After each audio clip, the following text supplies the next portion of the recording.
Waalaikumsalam warahmatullahi wabarakatuh. Selamat pagi Ibu. Maaf nih saya mengganggu waktunya. Saya Arianti, calon guru penggerak angkatan 7. Di sini saya mau mewawancara Ibu terkait pengambilan keputusan Ibu sebagai seorang pemimpin di sekolah ini. Pasti banyak sekali permasalahan yang pernah Ibu hadapi di sekolah ini terkait dilema etika dan rujukan moral. Saya akan mengajukan beberapa pertanyaan kepada Ibu terkait permasalahan yang sedang Ibu hadapi.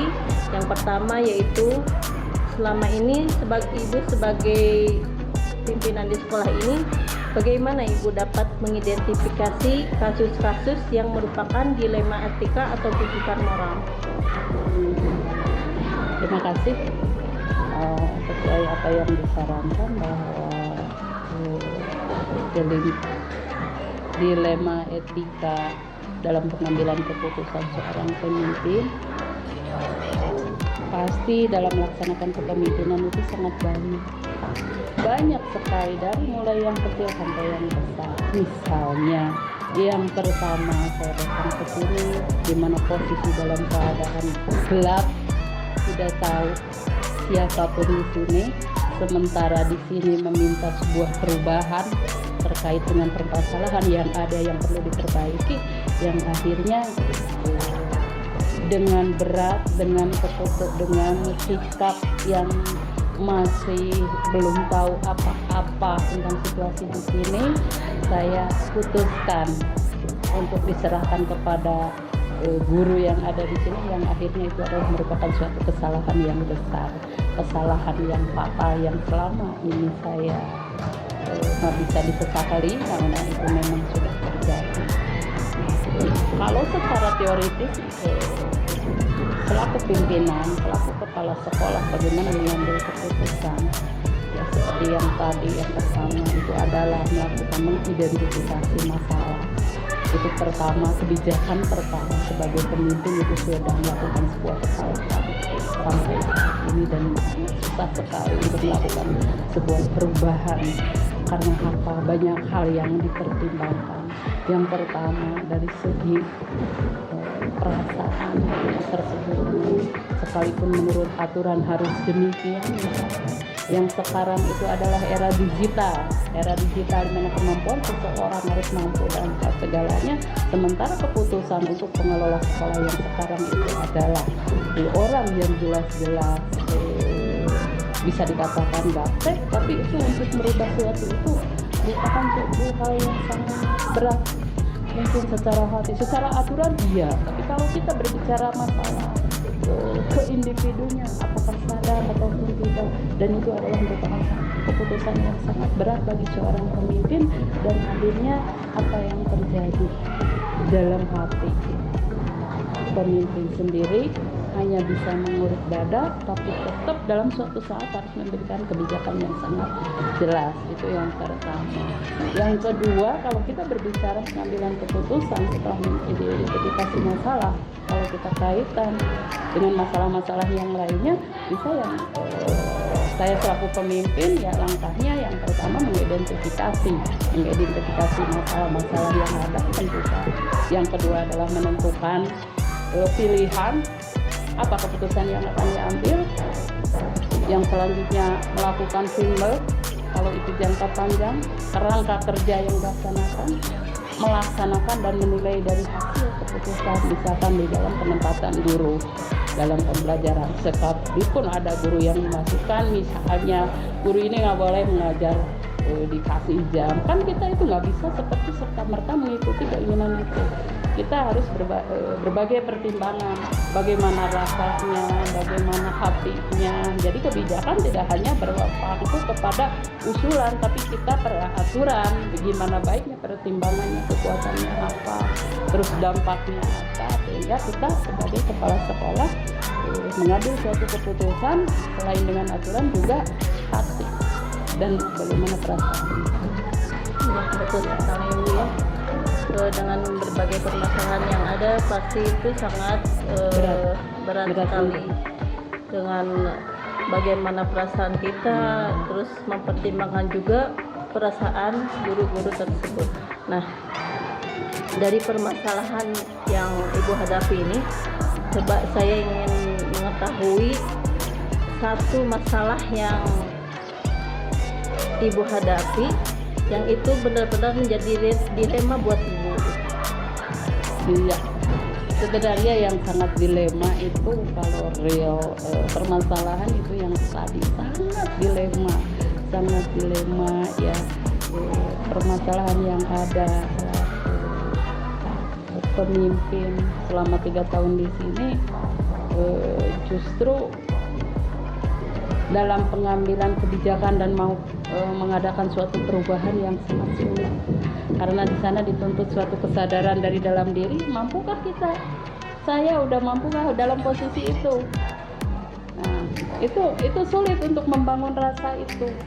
Nah, yang akhirnya nanti mungkin selaku kepala sekolah memilah, oh iya ini disesuaikan kemampuannya ini, dan jelas keputusan yang salah berusaha untuk mengadakan perubahan sekalipun itu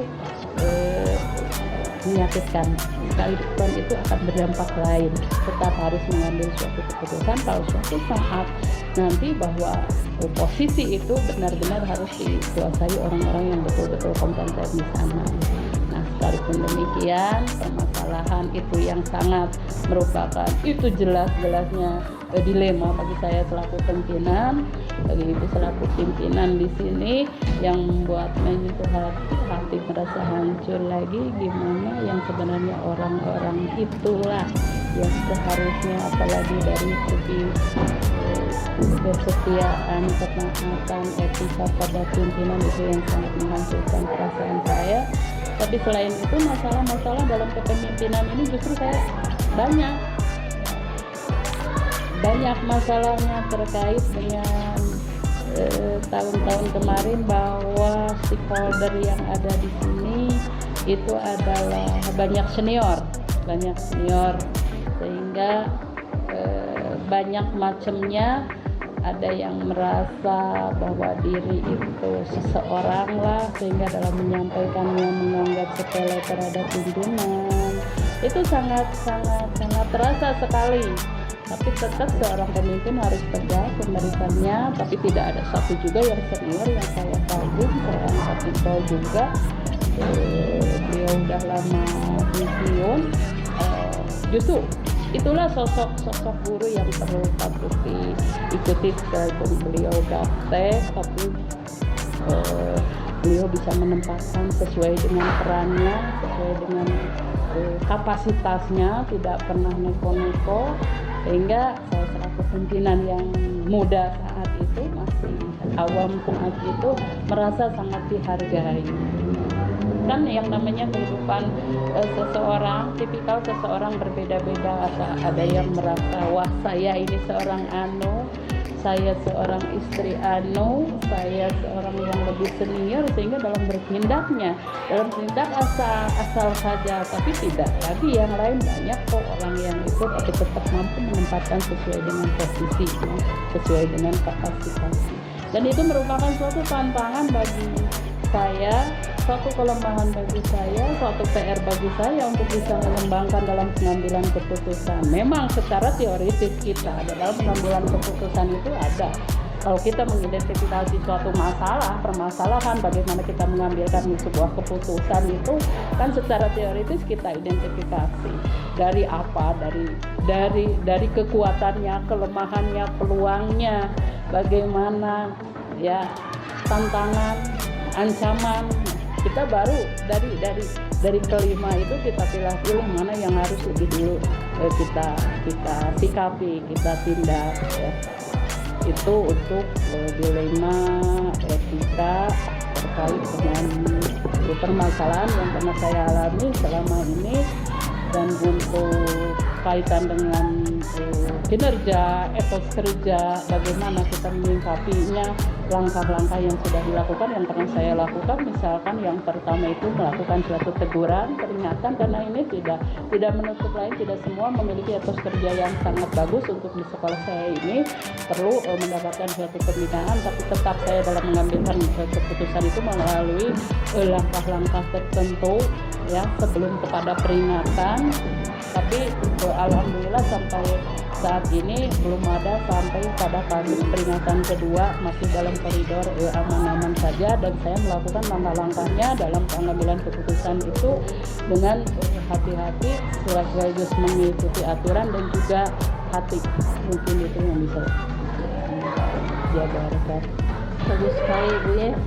Saya juga pasti jika berada di posisi Ibu akan merasakan dilema itu ya, ketika Ibu pertama kalinya menjadi pimpinan di sekolah ini, langsung dihadapkan dengan sebuah permasalahan, harus segera mengambil sebuah keputusan, melakukan perubahan di sini, sementara Ibu belum tahu posisinya, ya, keadaannya seperti apa.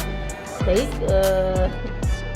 untuk pertanyaan yang kedua yaitu, selama ini bagaimana Ibu menjalankan pengambilan keputusan di sekolah Ibu, terutama untuk kasus-kasus di mana ada dua kepentingan yang sama-sama benar atau sama-sama mengandung nilai kebajikan? Iya. Berarti ya dalam mengambil keputusan itu berarti permasalahan suatu konflik motif ya, kalau dalam istilah permasalahan itu konflik motif yang mendekat, menjauh. Kalau mendekat menjauh itu bukan konflik motif. Kalau ini yang dimasukkan dalam misalnya dua kepentingan yang sama, itu sering dua kepentingan yang sama. Yang pertama, sebagai pimpinan seorang kepala sekolah memiliki kewajiban penuh untuk memotivasi stakeholder yang ada untuk meningkatkan kompetensinya, untuk meningkatkan kemampuannya dari segi kompetensi dirinya, misalkan kompetensi guru melalui diklat, melalui apa, harus memotivasi. Misalkan yang sekarang itu memotivasi semua guru di era digital ini untuk bisa mengikuti program guru penggerak dengan mengikuti kegiatan KKG, diklat secara online, diklat secara luring. Nah, di sana kepala sekolah itu memiliki kewajiban untuk memotivasi itu. Sementara, karena kewajiban guru, ya diklat itu memakan waktu yang relatif lama, bisa 2 hari, 3 hari, dan guru tersebut memiliki kewajiban yaitu dengan tupoksinya mengajar. Satu sisi guru harus meningkatkan kompetensinya, mengembangkan kompetensinya. Satu sisi guru memiliki tugas untuk mengajar anak didik, mengembangkan potensi, dan anak didik otomatis akan terbengkalai. Misalkan ada salah satu guru yang aktif di tingkat kabupaten, tingkat kecamatan, itu kan durasi kegiatannya sangat sering. Nah, ini sekarang resiko negatifnya dari itu anak terbengkalai. Bagaimana saya seorang pemimpin untuk memanage semua itu, sementara pemimpin harus berusaha untuk memberikan kesempatan, memberikan keleluasaan terhadap guru untuk mengembangkan dirinya, untuk perbaikan mengajar, sementara ini anak-anak yang ada di kelasnya jangan sampai terbengkalai. Maka mengambil keputusan jika terjadi hal seperti itu, mau tidak mau, jika stakeholder yang lain sudah tidak bisa disepakati, saya sendiri selaku pembina masuk ke dalam kelas untuk melaksanakan pembelajaran itu, sehingga hak-hak mereka tetap saja pada saat pembelajaran luring ya, jadi mengambil sikap kita masuk ke dalam kelas di waktu itu jangan sampai anak terbengkalai, dan memposisikan stakeholder yang ada seperti guru PAI yang tidak mengajar, dan ada guru lain untuk menghandle hal itu ya, untuk supaya anak tersebut tidak terbengkalai. Tapi ada cara lain, misalkan seorang guru saya motivasi, saya kasih saran, kasih arahan bahwa di dalam mengajar itu bukan yang dihitungnya bukan masalah bagaimana kita bertemu, tapi kan yang ditentukan adalah KKM dari indikator pembelajaran itu, capaiannya apakah sudah tercapai dengan tidak. Misalkan satu waktu, 2 waktu tidak masuk.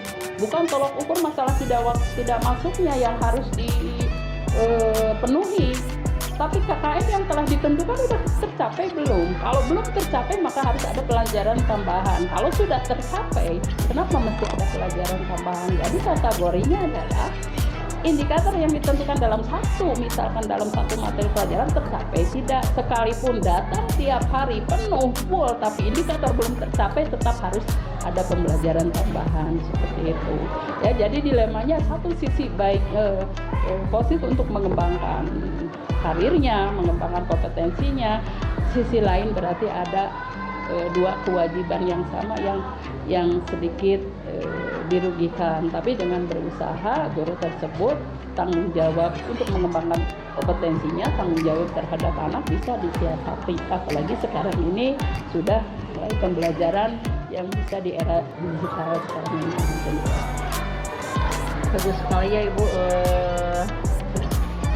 langkah yang tadi sudah terkait terhadap langkah-langkah atau prosedur yang Ibu ambil juga ketika seorang guru dihadapkan harus mengikuti sebuah diklat atau sebuah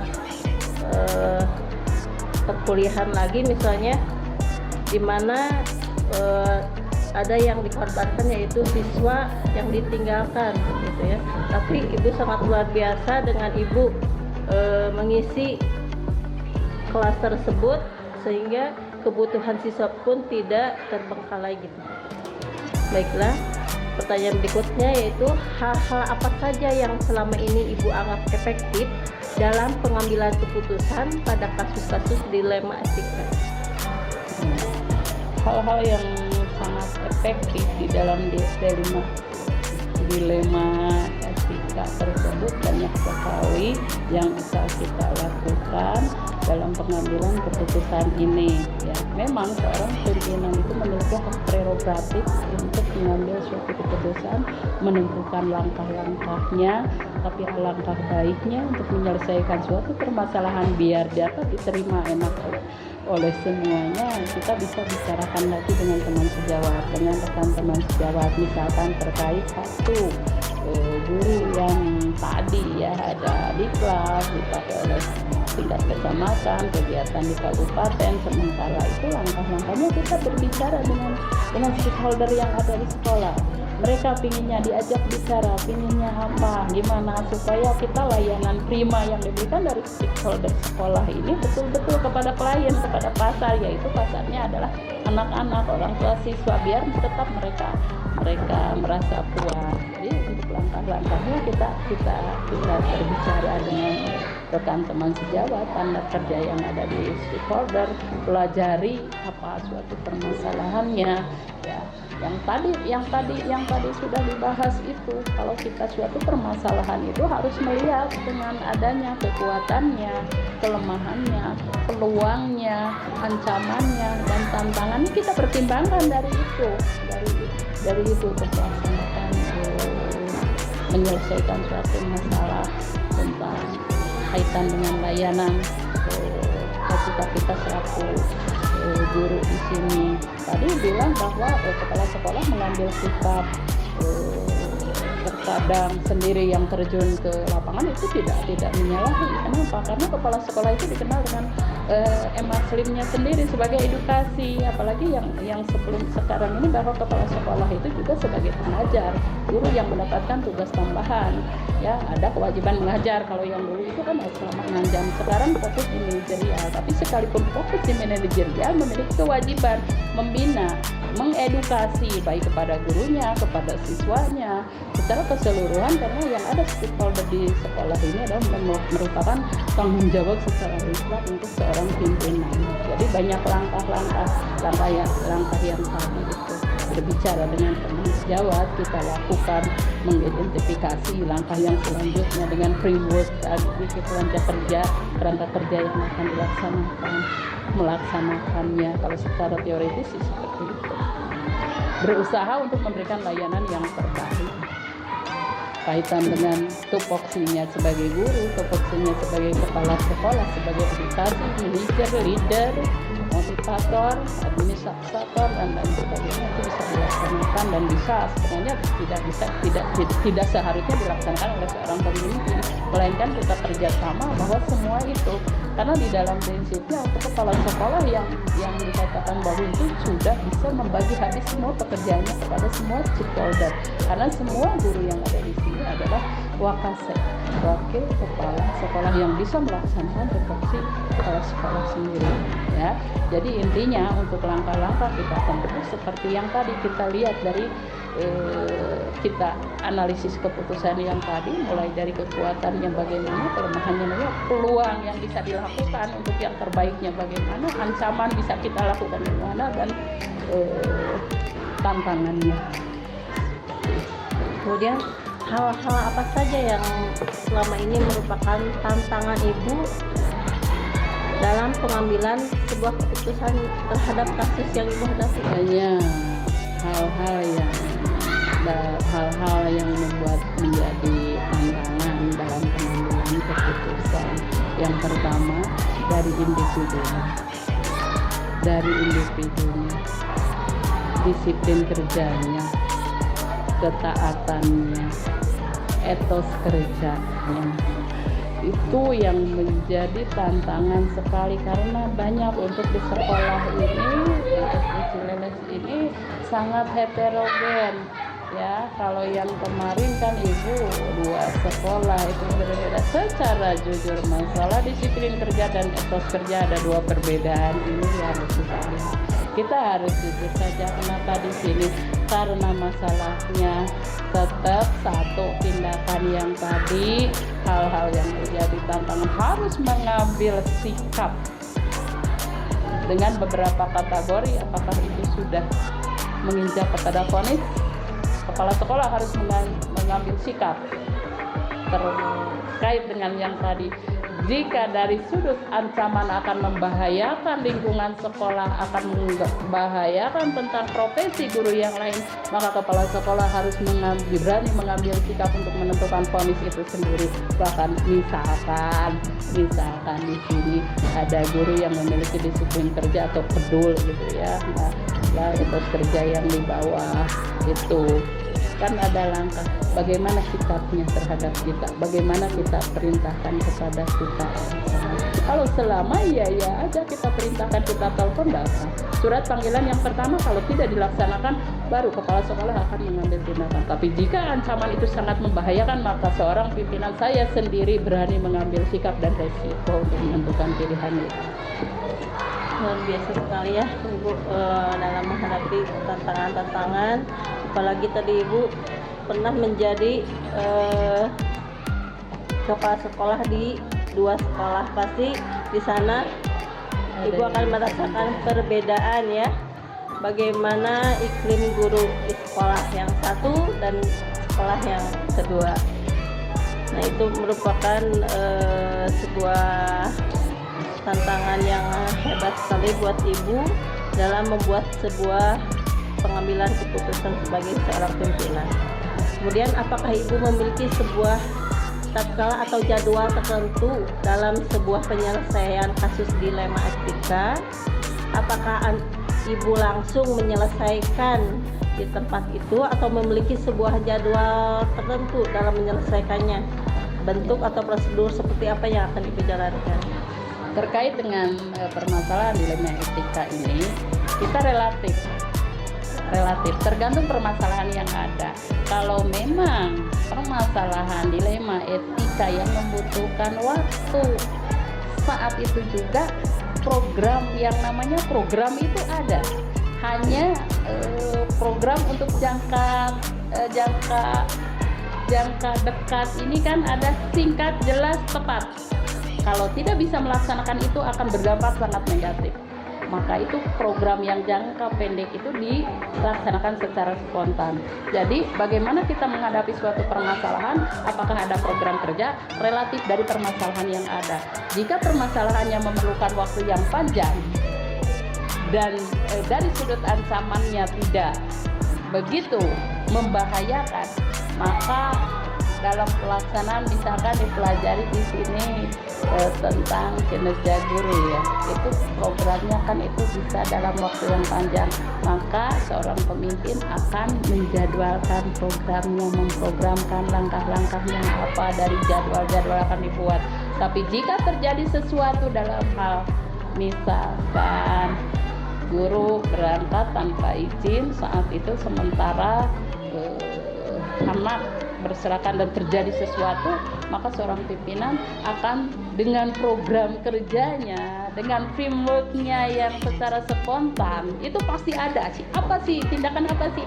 Ada. Sekalipun kan di dalam pelaksanaan program itu ada yang tersurat dan ada juga yang tersirat.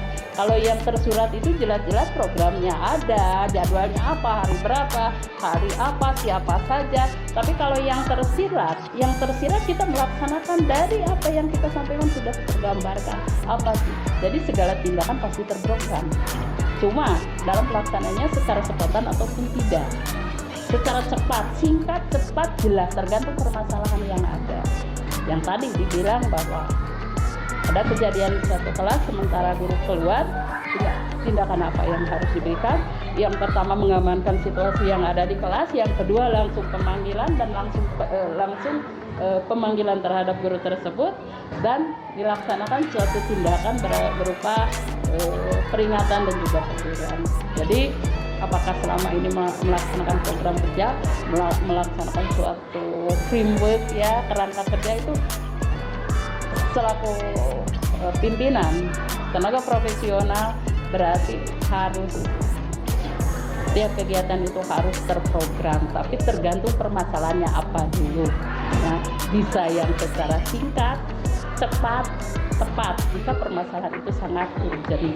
Cuma permasalahan yang terprogram seperti masalah pembelajaran, bagaimana pembagian tugas mengajar, pembagian tugas guru dalam hal tugas tambahan yang lainnya, itu misalkan kegiatan terkait dengan tupoksi kepala sekolah itu betul-betul harus terprogram dan diprogramkan dengan jadwal-jadwal yang jelas. Itu kan waktunya dalam jangka panjang.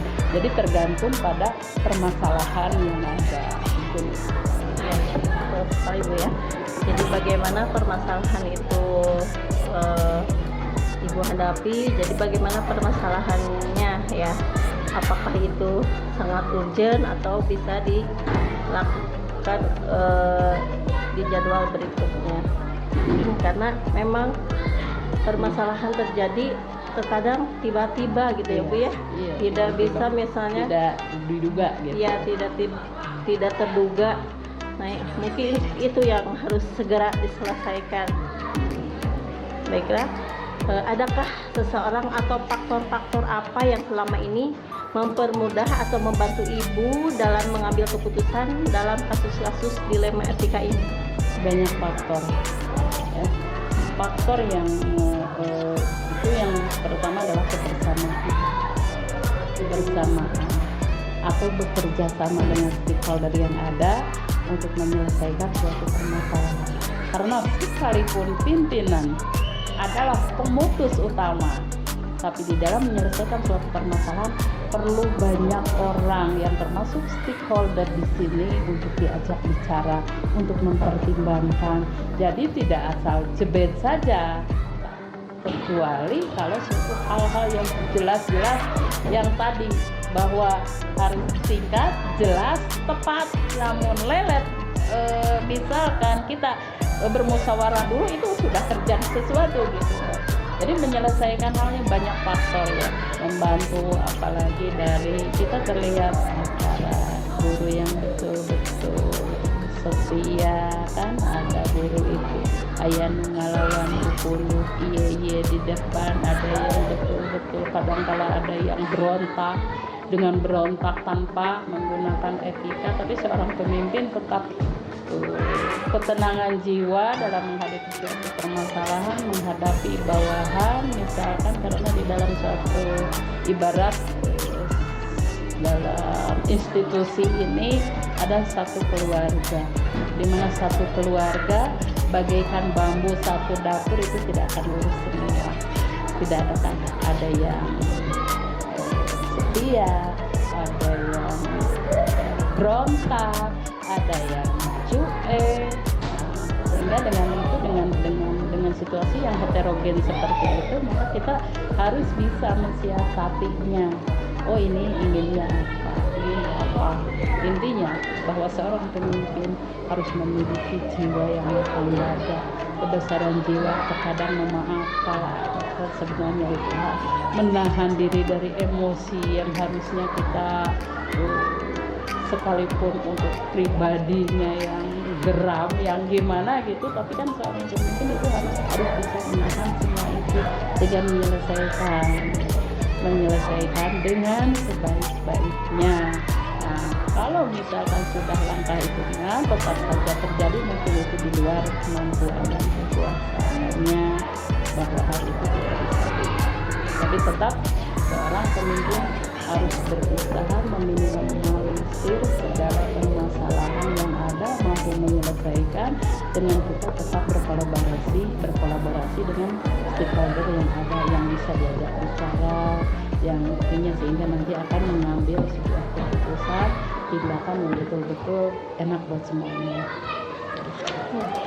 Jadi ibu dalam pengambilan keputusan selalu ya berkolaborasi dengan guru-guru di sini, dengan stakeholder yang ada di sekolah ini, supaya mendapatkan sebuah keputusan yang bijak ya Bu ya, yang pas gitu dengan permasalahan yang sedang dihadapi. Nah, yang terakhir dari semua hal yang telah disampaikan, pembelajaran apa yang dapat ibu petik dan pengalaman ibu mengambil sebuah keputusan dilema TK ini? Iya, untuk pembelajaran yang bisa kita ambil dari ini ya, dari wawancara ini, kita bisa mengingatkan kembali tentang apa yang harus kita lakukan kalau suatu saat kita menghadapi suatu permasalahan, langkah-langkahnya, karena suatu kesalahan yang awal jangan sampai kesalahan terulang lagi. Dan ini merupakan ilmu yang sangat berharga melalui perbincangan ini, dan mudah-mudahan dari apa yang terjadi antara teori dengan kenyataan itu bisa kita mengimbangi.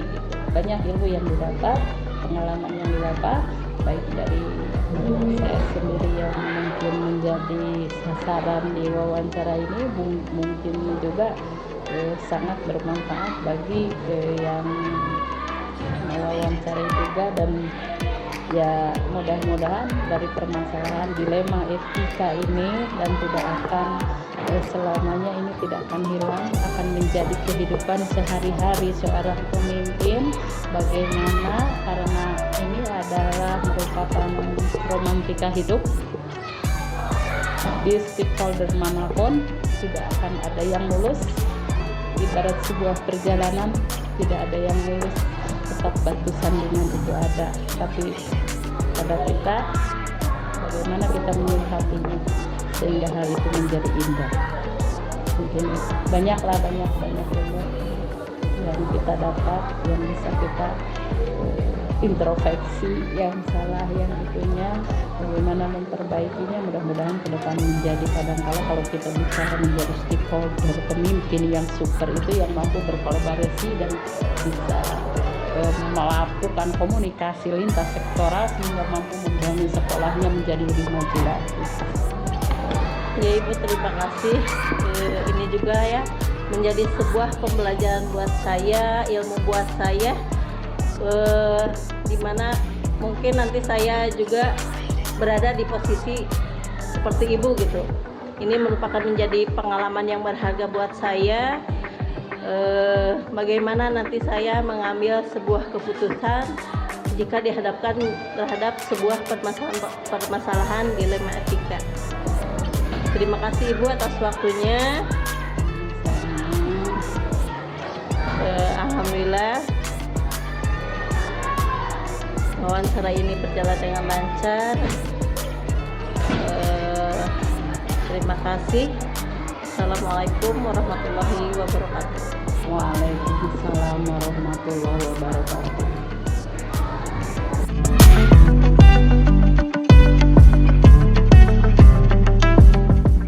Bismillahirrahmanirrahim. Assalamualaikum warahmatullahi wabarakatuh. Waalaikumsalam warahmatullahi wabarakatuh. Bapak maaf mengganggu waktunya sebentar ya. Iya. Saya Arianti, calon guru penggerak angkatan 7. Di sini saya akan mewawancari Bapak terkait Bapak sebagai pimpinan di sekolah ini. Pasti banyak sekali permasalahan-permasalahan yang sudah Bapak hadapi selama menjadi pimpinan di sekolah ini terkait dengan dilema etika dan rujukan moral. Saya akan mengajukan beberapa pertanyaan terkait permasalahan yang sudah Bapak hadapi. Yang pertama yaitu selama ini bagaimana Bapak dapat mengidentifikasi kasus-kasus atau permasalahan-permasalahan yang dihadapi yang merupakan dilema etika atau rujukan moral. Untuk mengidentifikasi terkait dengan yang tadi disebutkan bahwa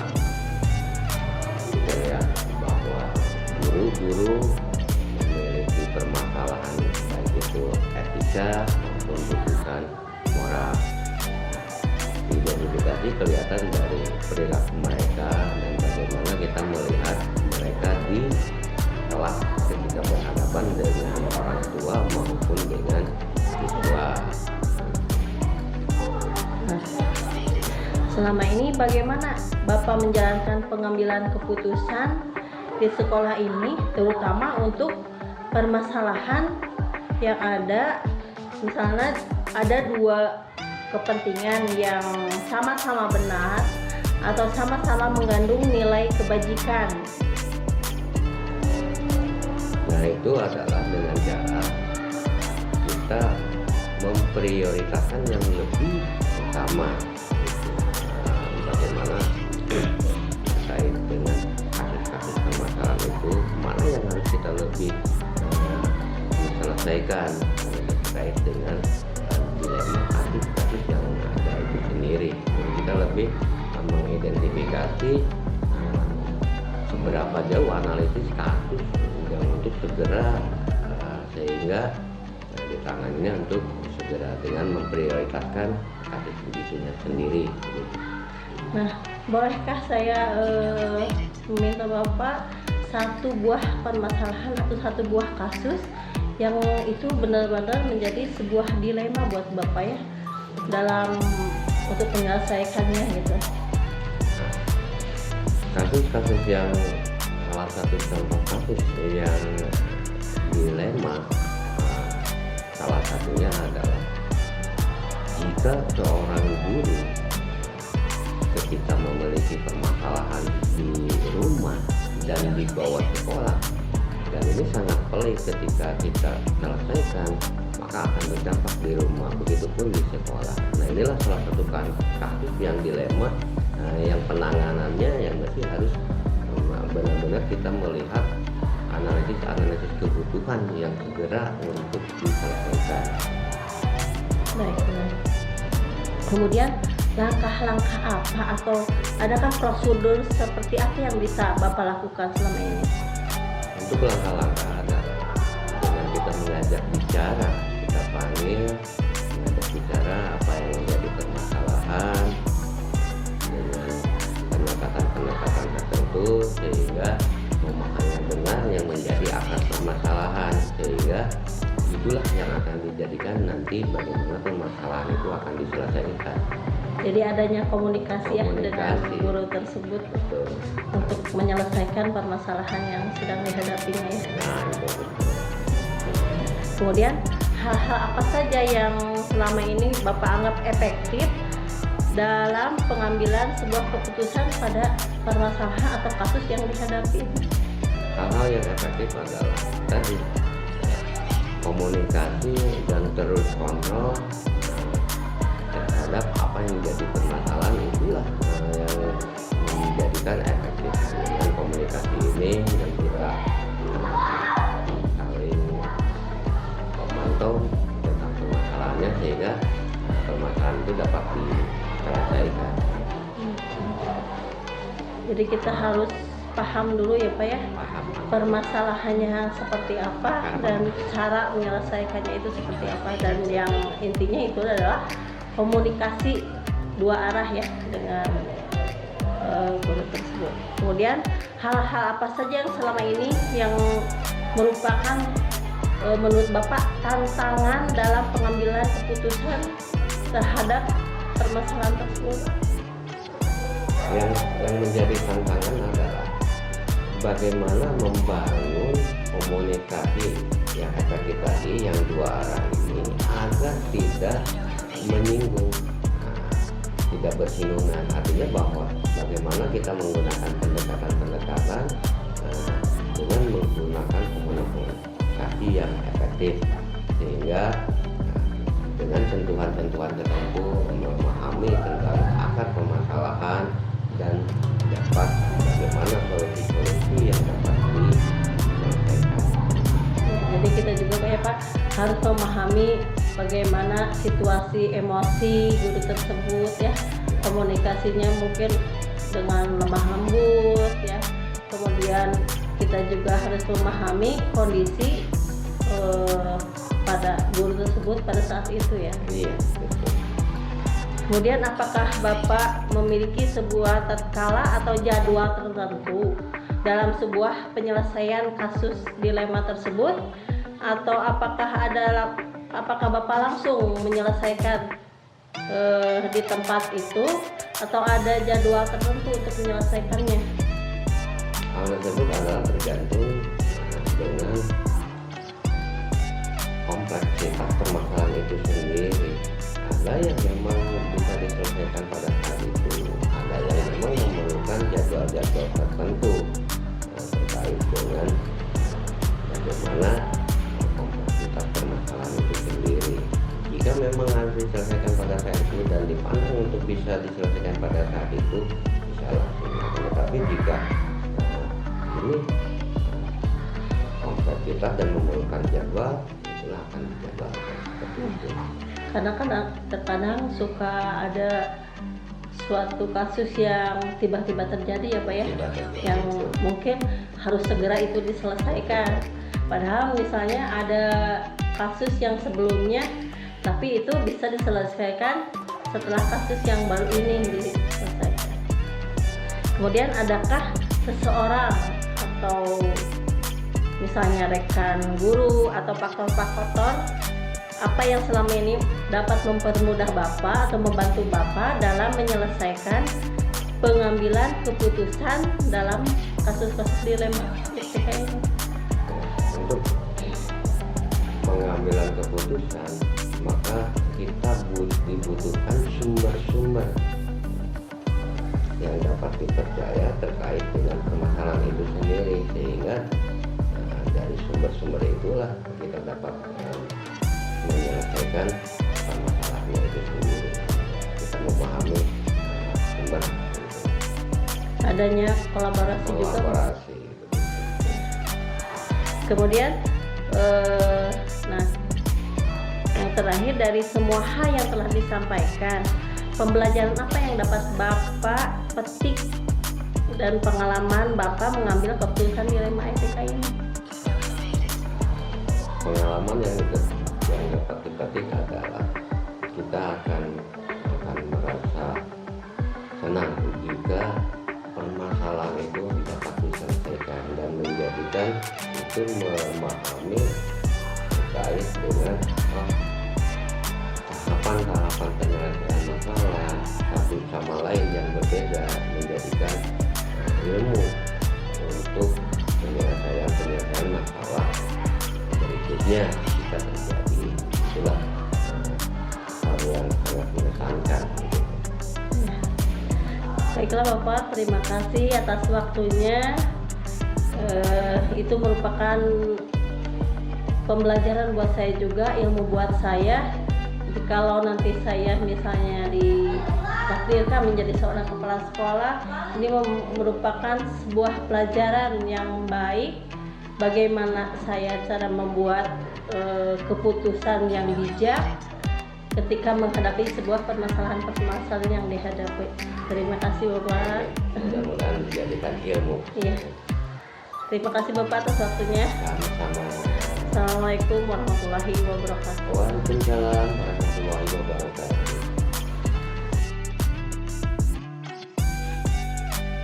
Assalamualaikum warahmatullahi wabarakatuh. Waalaikumsalam warahmatullahi wabarakatuh. Ibu, maaf mengganggu waktunya sebentar. Ya silakan nih, barangkali ada yang bisa saya bantu. Ya, saya Arianti, calon guru penggerak angkatan 7. Di sini saya mau mewawancara Ibu terkait pengambilan keputusan Ibu sebagai pemimpin di sekolah ini. Pasti banyak sekali permasalahan yang Ibu hadapi selama ini terkait dilema etika maupun bujukan moral, yang mana dalam pengambilan keputusan Ibu pasti harus penuh dengan rasa tanggung jawab, nilai-nilai kebajikan universal, dan keberpihakan kepada murid. Iya benar sekali, banyak sekali kiranya permasalahan-permasalahan yang terjadi, baik itu tentang dilema etika maupun bujukan moral. Nah, baiklah, saya akan mengajukan beberapa pertanyaan kepada Ibu terkait permasalahan maupun kasus-kasus yang sudah Ibu hadapi. Ya, Pertama silakan. yaitu, selama ini bagaimana Ibu dapat mengidentifikasi kasus-kasus atau permasalahan yang merupakan dilema etika atau bujukan moral? Yang pertama mungkin dalam mengidentifikasi permasalahan tentang dilema etika dan bujukan moral ini, yang pertama adalah masalah itu istilahnya apakah benar-benar istilahnya gini, apakah itu terjadi antara individu dengan kelompok atau kelompok dengan individu, yang dimana kedua-duanya kalau misalkan terjadi dalam dilema etika, ketika permasalahan itu dari kedua sisinya itu antara benar dan benar. Sedangkan ketika bujukan moral ini adalah melibatkan tentang kasih sayang karena atau kesetiaan, yang dimana di sini di dalam bujukan moral ini saya bisa melihat bahwa di salah satu sisi ini bersifat benar, tapi di sisi lain ini salah. Nah, berarti itu termasuk ke dalam bujukan moral. Tetapi ketika kedua masalah itu dari kedua sisi benar dan benar, maka itu adalah dilema etika. Mungkin seperti itu cara saya mengidentifikasi, membedakan antara permasalahan dilema etika dan dilema bujukan moral itu. Baiklah Ibu, betul sekali ya. Jadi dilema etika itu kita dihadapkan pada kepentingan yang sama-sama benar, sedangkan bujukan moral itu benar dan salah.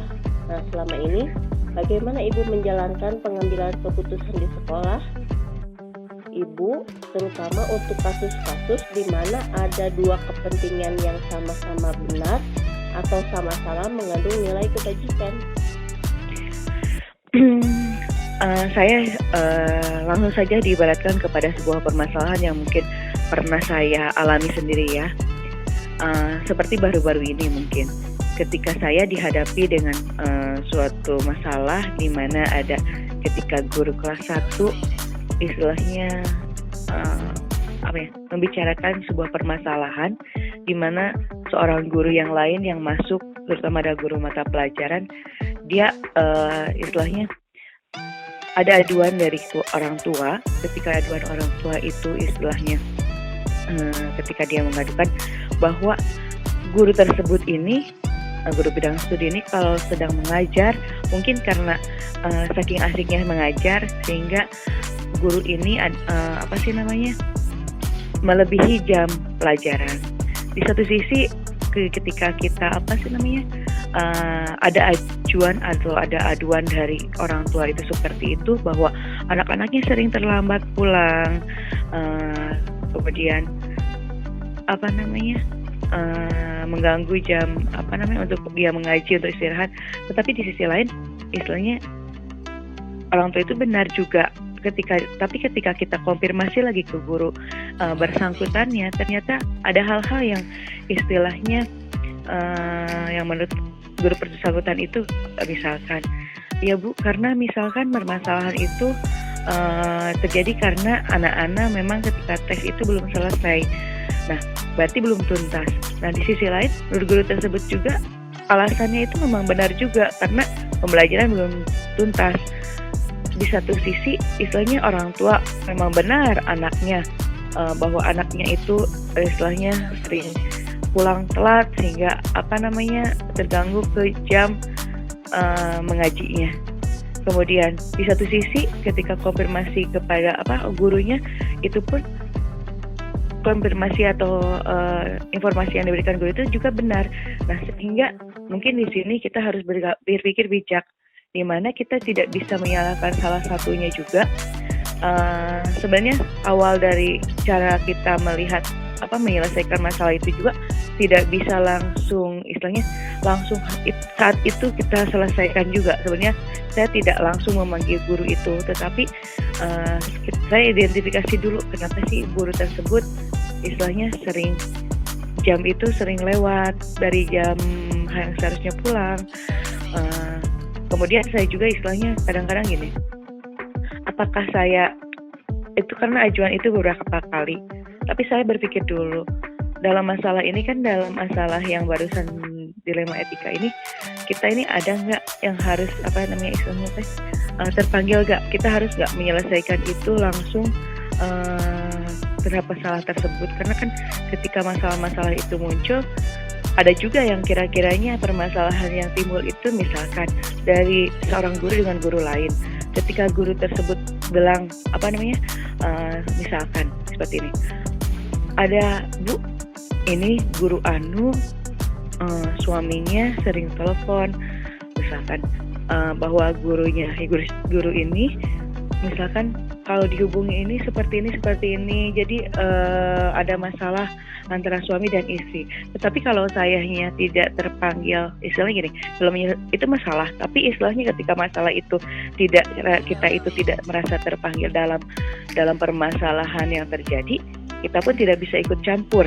Misalkan kalau seperti itu terjadi, karena ketika ada masalah tersebut mengganggu nggak sih dalam proses pembelajaran di kelas? Oh, ternyata gurunya biasa-biasa saja, tidak terjadi perubahan di cara mengajarnya, misalkan cara dia bekerja, dia tidak terganggu.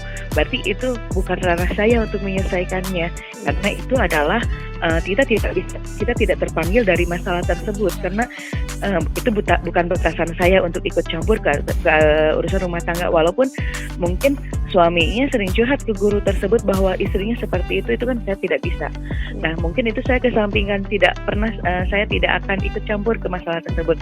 Tapi untuk masalah yang tadi yang pertama, bahwa ada guru orang tua istilahnya udah mulai resah, bahwa awalnya mungkin pas pertama saya cuma biasanya tidak langsung tegur gurunya sih, yang kalau masalah pertama biasanya di forum rapat saya istilahnya sering seperti ini, menginformasikan bahwa jam pulang itu misalkan jam pulang kelas 1 itu jam 11.15 atau paling telat jam 11.30, mungkin sebatas itu. Tetapi ketika di luar lebih dari jam pelajaran. Tetapi ketika ketika orang tua itu sudah mulai gelisah, istilahnya ingin mulai datang ke sekolah untuk demo ke guru tersebut. Nah, di saat itulah saya harus secepatnya memberikan suatu solusi, yang mana mungkin di sana kemarin juga saya memanggil guru tersebut, karena itu sebenarnya aduannya sudah beberapa kali. Ketika aduan pertama, saya hanya mengambil tindakan secara forum ketika rapat bahwa saya menjelaskan bahwa pulang sekolah itu jam berapa. Tetapi ternyata beliaunya juga sebenarnya sudah, oh iya ya, saya mungkin sering telat keluar. Nah, ada rasa seperti itu dari guru tersebut. Tetapi ternyata saya kira sudah berubah. Ternyata belum berubah juga. Nah, ketika ada reaksi dari orang tua lagi seperti itu, berarti saya sudah harus bertindak secara personal antara individu tersebut dengan saya. Jadi saya panggil guru tersebut, kemudian kita mengobrol. Sebelumnya mungkin ditanya dulu, Bu, kalau di kelas istilahnya di kelas ini suka kalau memberikan materi suka tanya. Saya suka nanya seperti itu. Enggak, katanya, kalau saya masih materi cuma satu pokok bahasan saja, katanya. Tapi misalkan kalau ada praktek, misalkan wudhu. Ketika wudhu, kan anak-anak suka sering disuruh untuk mempraktekkan. Nah, ketika mempraktekkan satu-satu itulah yang sangat lama. Nah, mungkin di sana sehingga saya memberikan saran kepada ibu tersebut bahwa Bu, kalau boleh nanti Mbak pembelajarannya kalaupun seperti itu kita bisa tidak harus selesai di hari itu juga. Bisa mungkin kalau prakteknya itu dimasukkan lagi ke istilahnya ke minggu depannya. Jadi anak-anak pun istilahnya bisa jam pulang bisa teratur, bisa tepat waktu. Walaupun guru tersebut walaupun di saat itu tidak langsung menerima karena kalau begitu ya katanya kalau begitu ketika kita nggak usah sampai tuntas ya Bu kalau pembelajaran, bukan seperti itu, tapi kita harus atur-atur lagi waktunya. Mungkin itu seperti itu saya memberikan pengertian lagi karena ketika saya memberikan permasalahan seperti itu kadang-kadang saya tidak akan tidak bisa langsung saat itu juga diselesaikan karena harus lihat dulu ya, identifikasi dulu seperti apa sih masalahnya, apakah ini akan berdampak ke yang lanjut-lanjutnya atau tidak, seperti itu cara menyelesaikannya. Jadi kita tidak bisa langsung stuck seperti itu, tapi kita harus memikirkan dari berbagai sudut pandang supaya tidak ada yang merasa dihakimi ataupun merasa disalahkan dalam hal ini. Kemudian Betul.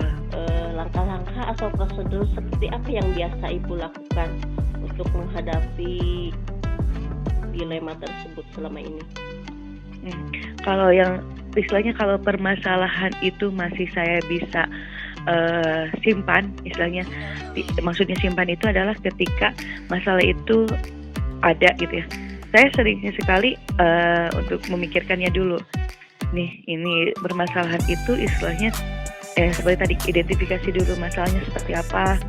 Kemudian diidentifikasi masalahnya itu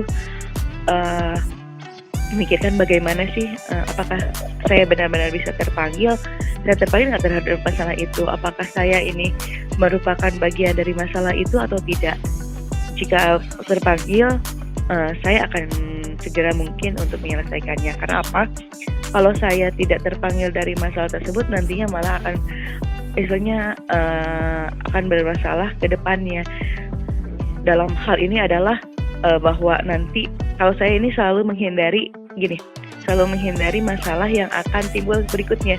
Dalam artian apakah nanti guru tersebut malah jadi tidak suka seperti itu. Karena dalam bekerja itu saya memerlukan suatu keharmonisan dan istilahnya kenyamanan lah, tidak akan ada efek ke depannya, tapi permasalahan itu bisa diselesaikan. Jadi saya sering mengidentifikasi dulu itu masalah, kemudian jadi tidak langsung saat itu, tapi kalau masalah itu sudah melibatkan seperti ini contoh, ada orang masalah itu contohlah orang tua udah datang ke sekolah. Nah, kalau udah datang ke sekolah berarti itu tidak bisa diapa-apakan lagi, kita harus selesaikan saat itu juga dengan segera saat itu juga, mungkin langsung bersama-sama bagaimana menemukan solusinya yang baik itu. Walaupun misalkan yang pertama mungkin kita tidak bisa mendudukkan mereka bersama-sama, tapi kita juga kan harus mencari dulu konfirmasi dari salah satu dan satunya. Tidak bisa langsung didudukkan secara bersama juga, karena kan kita harus tahu dulu dari satu sisi seperti apa, sisi yang lain seperti apa. Walaupun harus saat itu juga, tapi kebanyakan sih saya seringnya kalau tidak mendesak seperti itu, biasanya saya tidak saat itu langsung dipanggil, melainkan saya pikirkan dulu di rumah itu harus seperti apa, bagaimana cara bicaranya ke orang tersebut, kemudian istilahnya jadi istilahnya kita itu setelah mengidentifikasi apa masalahnya, terus mencari solusinya. Kadang-kadang juga saya kalau misalkan saya tidak mendapatkan solusi, saya sering bertanya kepada teman sejawat istilahnya, yang mungkin saya pernah mengalami pengalaman nih. Teman sejawat saya sudah dulu pernah ada masalah ini nih, saya tanya dulu ke beliau misalkan Pak boleh nggak misalkan saya punya masalah ini, boleh nggak kasih saran. Kadang-kadang seperti itu. Jadi ketika masalah itu memang tidak urgent harus diselesaikan saat itu juga, biasanya saya sering melakukan langkah-langkah seperti itu. Jadi mengidentifikasi dulu masalahnya, kemudian setelah mengidentifikasi masalah itu mungkin saya juga istilahnya mencari solusinya seperti apa, terus mencari tahu dulu istilahnya siapa saja sih yang terlibat dari permasalahan tersebut, kemudian ya tadi melakukan konfirmasi, mencari fakta-fakta kenapa sih ini terjadi seperti itu. Dan mungkin yang paling utama, kalau saya sendiri tidak langsung bisa menyelesaikan masalah itu, biasanya saya sering sekali berkonsultasi gitu dengan teman sejawat, karena mungkin yang lebih berpengalaman lagi dari saya, karena takutnya saya misalkan ketika ini yang ngambil putus salah, jadi saya memberi ke teman sejawat yang udah senior itu, saya meminta untuk saran-saran nih kalau ada masalah seperti itu harus seperti apa, bagaimana solusinya, mungkin seperti itu biasanya kalau saya lakukan. Kemudian saya juga sering melihat gini, bagaimana sih untuk kalau saya melakukan itu efek kedepannya seperti apa? Apakah orang tersebut misalkan nantinya malahan jadi kayak kan masalah yang tadi yang bahwa guru tersebut sering pulangnya lebih dari jam seharusnya. Kalau saya misalkan gegabah dalam mencari solusi, takutnya malah guru tersebut jadi udah aja cina nggak usah mengajar nggak usah bener, udah pokoknya mah pokoknya asal selesai saja jam segitu pulang. Mungkin nantinya malah jadi efeknya kinerjanya dia malah jadi merosot. Nah mungkin saya juga harus pertimbangkan hal tersebut. Jadi kalau masalah itu mungkin di sini akan ada satu hal yang tidak puas juga, karena kan kadang kalau ada yang guru yang mengadukan sesuatu hal, memang dia juga benar, terus saya tidak menyelesaikan saat itu juga, pasti dia kecewa. Kenapa sih ibu teh merenang tidak menyelesaikan langsung? Tapi saya juga harus berpikir dulu, apakah nanti yang saya lakukan, takutnya kan kalau penyesalan itu tidak akan datang di awal, penyesalan itu akan datang terakhir. Apa yang saya ucapkan takutnya malah nantinya berefek ke yang kedepannya. Kalau bukannya permasalahan yang urgent, lebih baik seperti itu kalau yang saya lakukan. Kecuali kalau permasalahannya itu urgent, harus selesai itu juga, ya mungkin saya langsung menyelesaikannya saat itu. Itu mungkin yang saya lakukan. Jadi pada intinya kita langkah yang ibu lakukan yaitu mengidentifikasi dulu, kemudian mengkonfirmasi dan mengkomunikasikan, serta mencari solusi juga dari teman sejawat. Iya, kemudian yang berikutnya yaitu hal-hal apa saja yang selama ini ibu anggap efektif dalam pengambilan keputusan pada kasus dilema tersebut. Kalau masalah tentang efektif dan tidaknya, terutama terhadap masalah dilema etika sendiri ini, istilahnya tidak bisa dipatokan ya, karena ini akan tergantung lagi pada situasi dan kondisi yang terjadi. Karena ada kalanya orang tersebut istilahnya gini, seperti tadilah, ketika mungkin yang pertama saya hanya melakukan sindiran ketika melakukan rapat, mungkin ada seseorang yang istilahnya langsung kena nih ke orangnya, orang tersebut bisa langsung berubah. Nah tapi ada juga di sisi lain bahwa ini orang mah harus langsung ditoel, langsung kita individu personal antara personal. Nah ada juga yang seperti itu. Jadi ketika ditanya hal yang efektif itu sendiri, itu tergantung terhadap kondisi dan situasi permasalahan itu sendiri, dan kembali lagi kepada individu yang istilahnya personal atau siapa saja yang terlibat di dalam permasalahan itu pun, karakternya, sikapnya atau seperti apanya pun itu harus itu pun akan terlibat. Jadi tidak bisa apa yang efektif itu seperti apa. Kadang kan gini, ketika ada suatu masalah, kita bisa selalu gini, kadang kita bersifat otoriter, langsung harusnya seperti ini.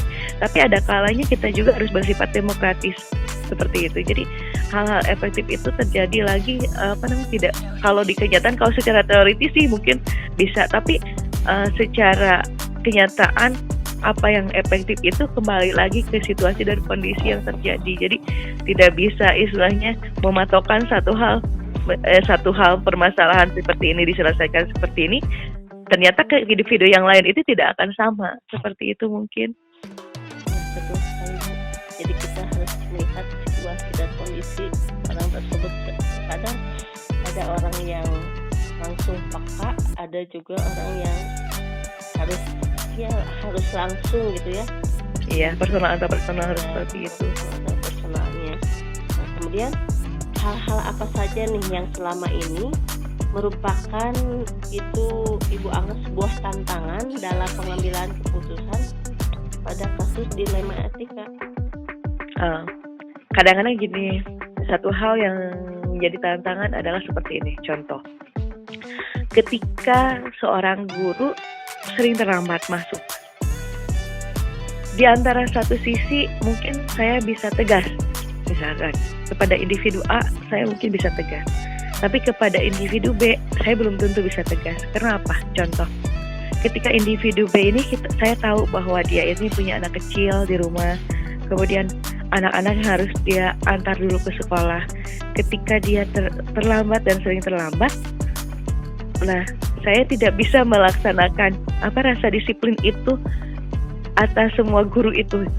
Jadi kadang-kadang saya sering ini mah terlambat itu gara-gara saya juga ngerasakan bahwa kalau saya punya anak di rumah, kadang-kadang kalau udah anak itu rewel apalagi, terus di rumah tidak ada siapa-siapa, pasti bakal efeknya adalah saya berangkat agak siang seperti itu. Jadi saya memposisikan diri saya ketika lihat yang si ibu B mah dia mah udah punya anak di rumahnya, kemudian harus ngantar lagi, mungkin saya memberikan tolerir kepada dia. Tapi di sisi lain kadang kalau tahu bahwa si guru A ini di rumah tidak ada yang harus diurus, tidak ada yang memungkinkan dia untuk terlambat, tapi setiap hari dia terlambat.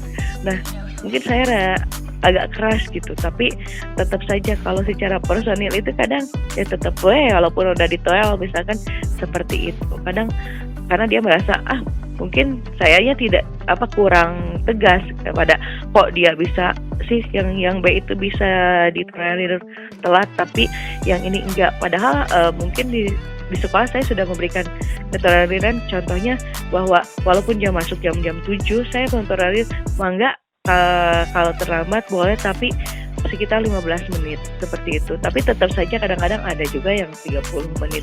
Mungkin di sana ketika yang tantangan itu adalah ketika kita memposisikan bahwa merasakan bahwa salah satu ini adalah seperti ini nih permasalahannya. Saya bisa istilahnya membedakan dengan yang si A. Nah itu kadang tantangan itu adalah itu. Jadi ada rasa merasakan si ibu B mah udah punya anak, harus ngantar dulu, ini mah nggak usah gitu, tapi tetap aja terlambat. Nah kadang-kadang permasalahan itu tantangannya itu seperti itu yang saya rasakan. Jadi mungkin saya kurang tegas, tapi ketegasan itu juga saya tidak bisa lakukan gitu. Maksudnya karena saya memposisikan kalau saya jadi guru B ya seperti itu, pasti saya juga sering terlambat karena mungkin harus ngurus dulu anak. Walaupun mungkin kalau kita ngobrol bisa mungkin kalau misalkan di rumah ada siapa, ada nggak yang bisa dititip, tapi tetap saja kadang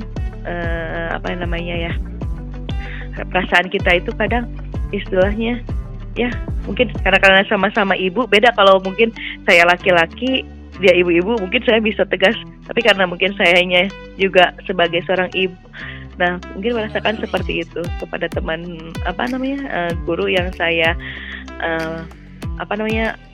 guru-guru yang ada di sekolah saya membedakan itu. Kadang itu menjadi tantangan khusus di mana saya mungkin harus bersifat tegas atau mungkin harus mentolerir guru tersebut itu. Ya, betul sekali Bu ya. Itu merupakan sebuah masalah atau kasus mengenai kehadiran seorang guru ketepatan hadir di sekolah. Kemudian itu merupakan kasus dilema juga. Kalau misalnya tantangan terhadap kasus yang tadi yang bahwa gurunya suka telat memulangkan siswa, itu tantangan dalam pengambilan keputusannya seperti apa? Kalau masalah itu tantangannya adalah ketika ini tantangannya tadi sebenarnya bukannya inilah, tantangannya adalah terhadap pribadi saya sendiri. Istilahnya gini, saya sebenarnya senang juga gitu kalau guru tersebut istilahnya pulangnya telat. karena setelah saya konfirmasi bahwa ternyata pulang telat itu bukannya karena apa-apa, misalkan karena dia sedang menguji anak-anak itu. Tetapi di sisi lain memang benar juga apa yang dikatakan orang tua atau guru yang mengadu kepada saya bahwa anak-anak kalau pulangnya telat itu dia akan telat ke pengajian atau jadi nggak mau ngaji karena capek. Nah itu juga mungkin sebuah tantangan yang harus saya yang menjadi tantangan saya, harus menyelesaikannya seperti apa.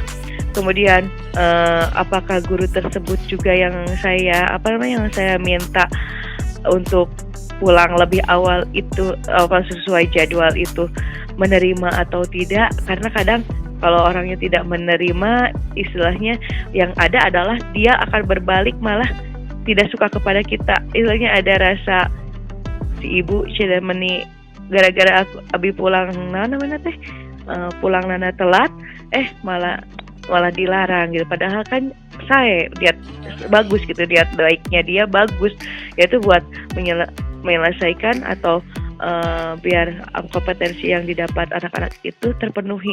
Tapi saya malah melarangnya. Takutnya adalah tantangannya itu adalah dia atau guru tersebut malah menjadi jelek pendapatnya, atau malahan dia kinerjanya itu malahan berkurang. Tapi sih sejauh ini alhamdulillah ketika sudah menyelesaikan masalah yang barusan itu, istilahnya tidak, ibu gurunya masih tetap seperti biasa, tetapi mungkin itu saja tantangannya. Kadang-kadang di lain waktu guru tersebut itu melakukan hal yang sama lagi, bahwa walaupun sudah diberikan solusi bahwa ya kalau misalkan mau dites prakteknya bisa dilakukan minggu depan, tapi kadang-kadang mungkin karena keenakan nyaman ngajar, beliau juga sering masih ada jamnya, itu jam istilahnya telat pulang lagi, seperti itu mungkin. Ya mungkin karena guru itu udah merasa bertanggung jawab ya Bu terhadap siswinya, supaya Betul. bisa kompetensi yang ada pada diri peserta didik itu dapat tercapai dengan baik, dapat supaya hasil yang didapat dalam pembelajaran itu bisa sesuai dengan yang diharapkan gitu. Iya betul. Kan terkadang kalau anak-anak kelas 1 kan ada yang masih belum bisa baca. Nah itu dia. Menulis. Nah itu juga kan bisa jadi kendala buat anak ya, sehingga dia pulangnya. Iya betul. Pasti akan memakan waktu yang lebih cukup lama dari jadwal yang telah ditentukan. Namun terkadang orang tua juga kurang memahami terhadap hal tersebut. Nah, benar sekali itu akan menjadi sebuah dilema, baik untuk gurunya, baik juga untuk ibu sebagai pimpinan di sekolah itu. Ya betul sekali. Memang seperti itu permasalahannya, karena ternyata telat itu karena anak-anaknya memang tidak bisa, dan masih banyak yang mungkin belum bisa baca itu. Seperti itu, memang betul sekali. Nah, selanjutnya, apakah ibu memiliki jadwal tertentu dalam sebuah penyelesaian kasus dilema etika ini? Apakah ibu langsung menyelesaikannya di tempat, atau memiliki sebuah jadwal atau agenda tertentu untuk menyelesaikannya? Bentuk atau prosedur seperti apa yang ibu jalankan? Kalau jadwal yang pasti gitu ya, yang pasti misalkan saya menyelesaikannya setiap hari Sabtu, saya tidak mungkin. Tapi kalau misalkan kembali lagi ke yang tadi, bahwa kalau permasalahannya itu urgent, saya akan selesaikan saat itu juga. Tapi kalau misalkan permasalahannya itu istilahnya masih bisa saya tolerir, istilahnya saya berpikir dulu untuk seperti apa penyelesaian masalahnya, mungkin saya istilahnya saya bawa dulu ke rumah permasalahannya. Mungkin 1 hari 2 hari setelah saya mendapatkan solusinya, saya mungkin akan memanggil guru tersebut, seperti itu. Tapi kalau jadwalnya jadwal khusus dalam penyelesaian masalah yang terjadwal, saya tidak. Jadi situasional mungkin gitu. Jadi kita melihat dulu ya permasalahannya seperti apa, apakah harus segera diselesaikan atau bisa Disimpan dulu untuk disimpan dulu dan dicari solusinya. dipikirkan terlebih dahulu bagaimana solusinya gitu ya. Ya, betul sekali. Karena terkadang suka ada permasalahan yang tiba-tiba muncul yang terkadang tidak kita duga, tidak bisa kita duga dalam keseharian di sekolah, tiba-tiba saja terjadi. Nah itu juga kan, dan itu mungkin harus segera diselesaikan, padahal ada permasalahan dulu sebelum masalah itu terjadi. Tapi Iya, betul. ini urgent. Nah, ya, mungkin yang baru, justru yang baru datang permasalahannya yang harus segera diselesaikan. Nah, seperti itu. Jadi tergantung situasinya. Jadi kalau walaupun masalah yang lama istilahnya sudah, sebenarnya yang lama itu udah berapa hari ke belakang ada masalahnya. Tapi karena ini urgent, kayak misalkan orang tua sudah datang ke sekolah, kan itu urgent, tidak bisa dibesokkan kan, harus selesai itu hari itu juga. Nah itu harus selesai saat itu juga. Betul. Mungkin seperti itu. Kemudian adakah seseorang atau faktor-faktor apa yang selama ini mempermudah atau membantu ibu dalam mengambil keputusan dalam dilema etika ini? Mungkin yang pertama pasti ada. Yang pertama adalah pengalaman saat saya menjadi guru ya, waktu itu dari kepala sekolah saya. Ada juga mungkin seseorang yang sering saya tanya, istilahnya yang menurut saya beliau itu pernah mengalami permasalahan yang sama, atau memang yang saya kira beliau bisa dijadikan teman untuk mencari solusi ketika saya ada masalah, memberikan pendapat. Ada seseorang yang mungkin saya sering tanya itu. Jadi yang pertama mungkin dalam penyelesaian dilema etika ini saya bisa saya dapat mungkin dari pengalaman yang lampau, istilahnya pengalaman saya ketika jadi guru. Karena saya juga mungkin yakin lah, saya pernah mengalami sebuah masalah dan saya lihat bagaimana cara kepala sekolah itu menyelesaikan masalah saya. Pasti kan di sana juga akan ada istilahnya kepuasan. Di pihak yang satu puas, pihak yang lain tidak akan puas. Sering terjadi seperti itu. Tapi ketika seperti itu terjadi, istilahnya kita bagaimana sih menyikapinya. Kemudian saya juga mungkin ada teman baik itu sama istilahnya dari kepala sekolah juga, yang mungkin kepala sekolah yang lain yang saya ingat, beliau pernah mengalami masalah yang sama. Saya tanya-tanya bagaimana solusinya, bagaimana cara beliau menyelesaikannya. Mungkin dari sana saya adopsi, karena tidak mungkin sama juga 100% sama ketika saya menyelesaikan permasalahan dari dia mah seperti itu, beliau mah cara menyelesaikannya, tapi belum tentu itu bisa berhasil juga terhadap guru saya. Tapi dari sana saya bisa tahu, ternyata harus seperti ini. Ada sedikit gambaran yang mungkin nantinya bisa saya ambil untuk memecahkan masalah yang saya dapat itu.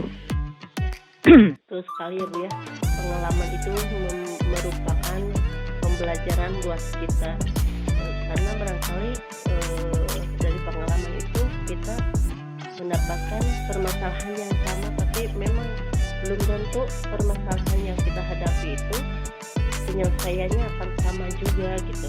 Tapi dari pengalaman itu kita setidaknya ada gambaran apa yang harus kita lakukan gitu. Iya, betul. Jadi Ibu berkaca dari sebuah pengalaman, juga ada seseorang yang Ibu percayalah untuk mengkomunikasikannya bahan untuk penyelesaian masalah tersebut. Betul. Untuk pertanyaan yang terakhir, dari semua hal yang telah disampaikan, pembelajaran apa yang dapat Ibu petik dari pengalaman Ibu mengambil sebuah keputusan dilema etika tersebut? Pembelajaran yang saya ambil adalah tidak semua masalah dapat kita selesaikan, dan tidak semua masalah yang diselesaikan itu akan berdampak baik, istilahnya akan mendapat respon yang baik atau buruk. Itu tidak bisa kita prediksi. Tetapi yang saya usahakan adalah bagaimana cara saya untuk menghindari efek kedepannya itu seperti apa. Jadi pembelajaran yang saya lakukan dapat itu adalah ketika mencari sebuah solusi, kita juga harus melihat efeknya nanti ke depan, bukan saat itu juga. Mungkin ketika menyelesaikan suatu masalah saat itu juga itu dapat selesai, tapi bagaimana sih efeknya ke depan itu pun harus kita perhatikan. Jadi jangan sampai ketika kita melakukan atau menyelesaikan suatu masalah itu kita seenaknya gitu. Karena istilahnya ada nggak efek ke depannya seperti apa, itu pun harus kita pikirkan. Jadi tidak bisa, mungkin istilah sekarang nggak bisa lari begitu saja, istilahnya ada masalah langsung kita selesaikan saat itu juga tanpa kita pikirkan apa sih efeknya ke depan. Itu mungkin yang saya sering pelajaran dari semua permasalahan yang terjadi.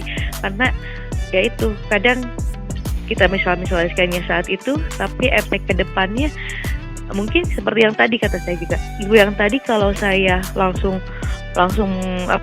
menyelesaikannya tanpa saya pikirkan, saya di sisi lain seperti menghakimi dia bahwa dia salah, mungkin ke depannya kinerjanya beliau itu bisa menjadi berkurang, seperti bisa berubah, malahan jadi istilahnya jadi pokoknya kinerjanya jadi jelek lah nanti ke depannya. Nah, mungkin pembelajaran yang saya dapat itu.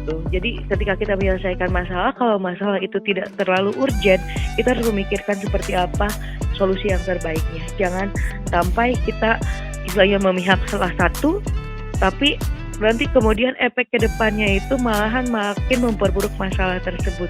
Itu yang mungkin pembelajaran yang saya dapat dari semua masalah yang saya dapat. Karena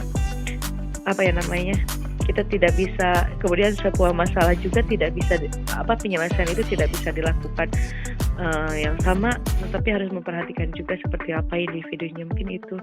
Jadi harus bagaimana sih efek ke depannya setelah kita menyelesaikan masalah itu, harus selalu kita evaluasi ada nggak sebuah perubahan, apa efeknya ke depannya nanti. Itu mungkin pembelajaran yang saya dapat dari semua masalah yang sudah saya dapat. Betul sekali ya. Jadi setiap pengambilan keputusan itu pasti ada konsekuensi yang terjadi. Betul. Makanya kita tidak bisa gegabah dalam mengambil sebuah keputusan. Kita harus harus melihat nilai-nilai kebajikan yang akan kita ambil, kemudian apakah itu juga akan berpihak pada siswa atau tidak. Nah, itu juga terus kita pikirkan dalam menyelesaikan sebuah keputusannya. Iya betul. Jadi luar biasa memang betul ya Ibu dalam menghadapi sebuah kasus dilema etika tersebut. Ya mungkin terima kasih ya Bu ya. Alhamdulillah. Sama-sama. Jadi semua pertanyaan yang saya ajukan luar biasa sekali jawabannya. Terima kasih atas waktunya. Sama-sama. Dan ini akan dijadikan ilmu buat saya. Mungkin kedepannya jika saya ditakdirkan menjadi sebuah kepala sekolah, pasti saya juga harus dihadapkan dengan permasalahan baik itu dilema etika maupun rujukan moral. Nah, ini merupakan sebuah pembelajaran buat saya bagaimana saya nanti membuat atau mengambil sebuah keputusan yang bertanggung jawab. Betul. Terima kasih atas waktunya. Sama-sama. Mudah-mudahan apa yang saya berikan bisa memberikan sebuah mudah-mudahan tidak puas. Jadi terus mencari ilmu ke depannya, mencari pengalaman lagi ke depannya. Terima kasih juga sudah memberikan saya pengalaman baru juga terhadap dilema etika ini, dan bahwa kita itu harus selalu mengutamakan siswa. Itu mungkin yang jadi segala sesuatu yang kita keputusan itu harus memperhatikan siswa juga. Terima kasih banyak. Sama-sama Ibu. Terima Iya. kasih. Sama-sama. Ya. Assalamualaikum warahmatullahi wabarakatuh. Waalaikumsalam warahmatullahi wabarakatuh.